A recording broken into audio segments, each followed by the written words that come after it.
What's going on, people? Myke C-Town here with something I haven't done in a while, and that's a movie review. And today I'm talking about the movie Sorry to Bother You. I heard a lot about this movie and I knew very little about it. I checked out the trailer, which didn't really suck me in because it didn't actually give you much of an idea of what the movie was about, which is perfect. Then I heard that Boots Riley from The Coop actually wrote and directed it, so I was sold. But the movie's showing in select theaters. It should be showing in way more. So what's it about? Before we get into that, I'm going to let you know now that I'm going to be giving spoilers. So if you have not seen the movie, please turn this video off. There's really absolutely no point in me discussing this film if we're not going to talk about specific parts of it. So it's an absurdist fantasy fable about a guy named Cassius Green, played by Lakeith Stanfield. He's broke and he lives in his uncle's garage with his girlfriend, Detroit, played by fine-ass Tessa Thompson. Cassius ends up getting a job at a place called Regal View, which is a telemarketing firm, and it's a place where their motto is stick to the script. Don't deviate from trying to blend in with the status quo. And I feel like this is something that can represent how it really is for people within the workforce, especially people of color, but I feel like it can also represent how it is for people in the real world.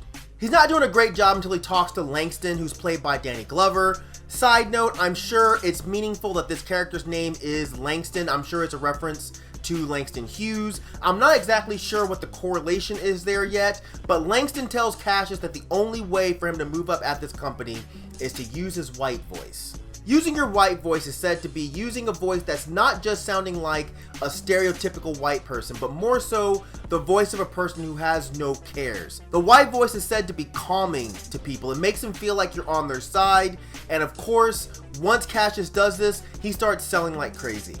Then you have Squeeze, who's played by Steven Yeun, who's Glenn from Walking Dead. Apparently he goes from company to company, stirring up trouble and starting up protests and fighting for workers' rights. Squeeze wants everyone who's working at Regal View to protest the company because they're not making enough money.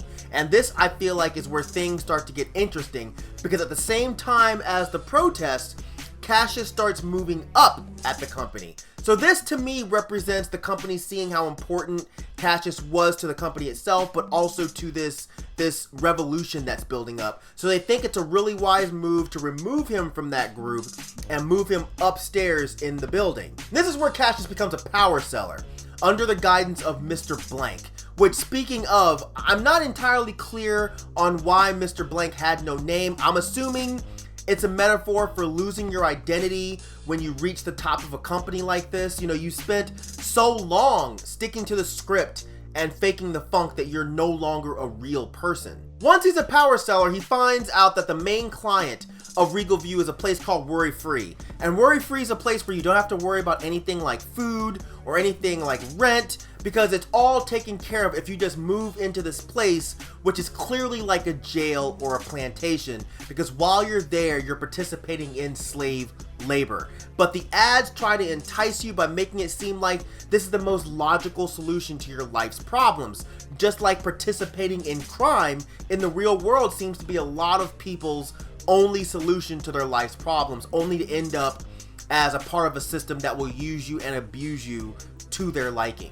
So Worry Free is a place that, of course, is being protested and boycotted by certain members of the public because they're against its promotion of slave labor. And one of their biggest enemies is a group called the Left Eyes, which is an obvious reference to leftist people, or the lefties. Left Eyes, lefties. So they're a group that Cassius's girlfriend, Detroit, is a member of, which creates this serious moral dilemma with Cassius because Detroit tells him that he has to choose between her and the company. And he, of course, decides to continue working for the company, and at some point, Cassius gets invited to a party thrown by Steve Lift, who is running Worry Free.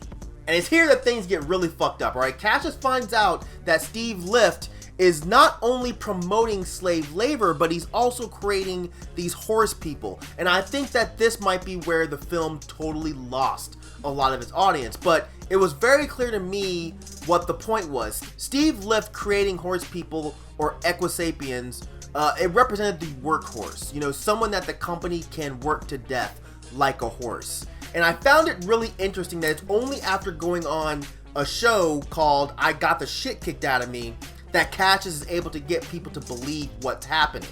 I Got the Shit Kicked Out of Me is basically a show where you're just watching people get beat up on camera, which is basically what we watch on TV now with a lot of the garbage that's floating around like Love and Hip Hop or Bad Girls Club, where the main reason you're watching the show is to see people fight. You know, the actual story is secondary. It's almost supplementary material for the ass whoopings. But it's only after he's beat up and thrown in a vat of shit that Cassius is able to show his proof of the Equisapiens on TV, which to me seemed like, one, a statement on how we beat up the messenger and how much they go through to get the message to us.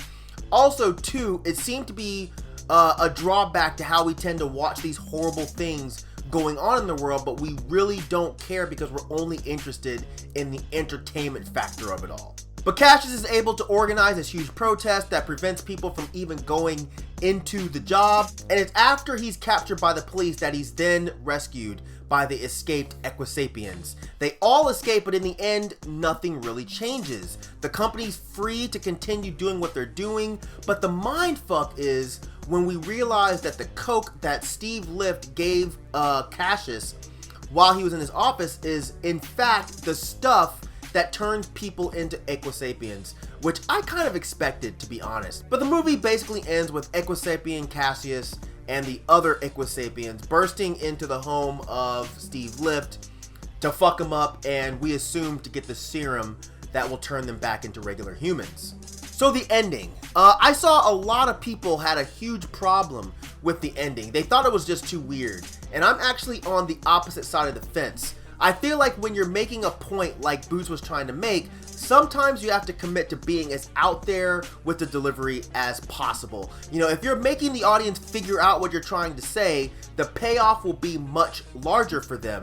Because a lot of times the message will stick in their heads harder because it wasn't spoon-fed to them. They also won't feel like they're being preached to because the artist or writer isn't explicitly telling them what to think. The audience is almost coming up with these ideas on their own, so they end up seeming to think that they're their ideas to begin with.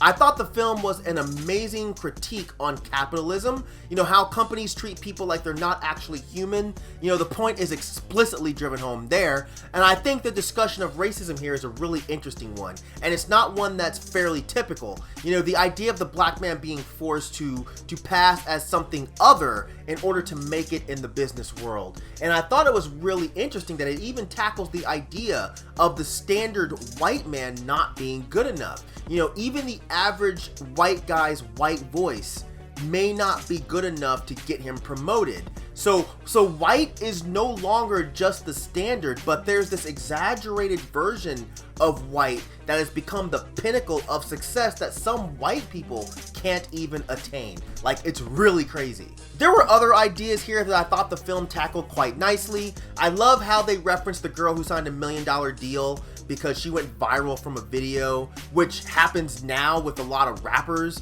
who really have no purpose, but they make one catchy something and all of a sudden they're the next big thing.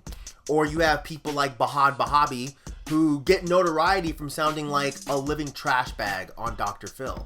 Detroit's earrings, they always had these messages in them, and it seems to be like no one pays attention to her earrings until Squeeze does. And I kind of wondered if this was a reference to how we ignore the voices of women, how a lot of times women may be making the most poignant statements about society or about life itself, but we ignore them in favor of the same messages or even a less interesting message from a male counterpart.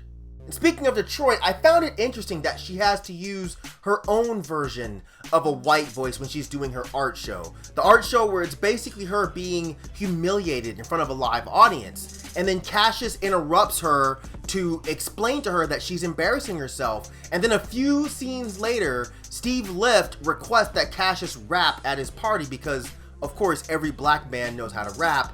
And when Cassius can't figure out anything cool to say, he falls back on nigga shit, nigga shit, nigga shit, which of course gets the whole crowd, which is predominantly white, super excited. So essentially he's in front of a crowd humiliating himself just like Detroit was. Edit. I'm sure this scene is also a reference to the simplicity of current rap, as well as the tendency of white fans saying the N-word at concerts, as you see white people in the crowd singing along with Cassius.